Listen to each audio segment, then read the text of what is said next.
This is Clarence Hill and Charean Williams coming to you from the Cowboys Valley Ranch Training Complex back at the Charean.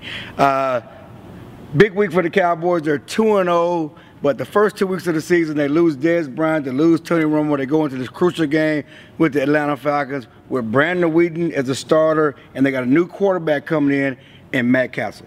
It's Brandon Weeden's job, but they do have a backup plan now in place with Matt Castle. They worked out those 4 quarterbacks yesterday and obviously didn't like any of them to give up a 5th-round pick 2 years from now, a trade of picks, but it'll be a 5th-round pick they sacrificed to get Matt Castle in here. But it does show that this team is all in to try to win this thing this year. If they can stay in the race until they get Romo, Bryant, Gregory, Rolando, all those guys back, Hardy, that they're missing, this could be a pretty good team in January.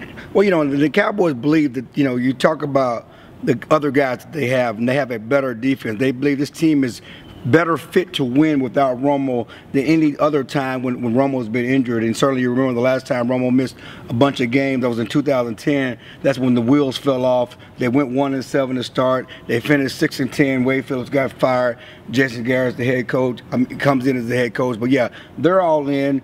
They're not taking any chances. They believe in Brandon Weeden for sure. They believe in him. They think he's better fit and more ready to take over for Romo than he was last year. But they're not taking any chances because they want to win. They think this team is built to win now. They have 7 games between now and when Romo comes back.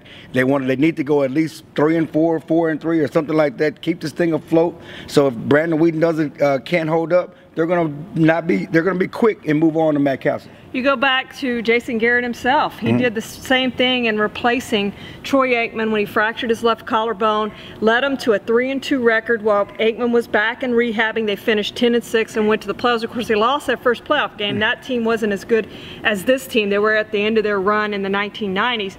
But Jason Garrett was able to do that. He wants Brandon Weeden to do the same thing. Keep this team afloat. It's not about winning every game. It's about getting through this thing, being in the midst of the race when you get all your players back. And you know what? They're probably going to have to go on the road now to win some playoff games. They're better on the road than they are at home with a 10-game winning streak on the road. Now, and then the key to help, whether it's Brandon Weeden or it's Matt Castle, they need to run the ball and continue to play good defense. The defense, surprisingly, if someone would have told you before the season that the defense would have been the best part of this team through 2 games, no one would have believed you. But yes, that's the case. The defense has been great. It's been the thing that has really powered the Cowboys in these first 2 wins. It's going to be the thing that they need to step up if they're going to beat the Falcons this weekend. I'll say one thing: they need to run the ball better than they have. You know, you can't average under 4 yards a carry and expect to be a good offensive football team. They have to do a better job. They have to do a better job on the offensive line, which had 9 penalties against them. And I know they questioned some of those penalties. Nonetheless, you got to do a better job. You can't get 9 penalties. You can't give up 3 sacks, which is offense. So the offensive line has to play better. The running backs have to play better. They have to produce more yards on the ground, especially now that it's Brandon Weeden's offense. Yeah, and we talk about meat on the bone. Nobody's getting the meat off the bone right now. The Cowboys need more meat off the bone if they're going to hold on till Romo comes back. This is Clarence Hill. This is Charean Williams. We'll see you on Sunday.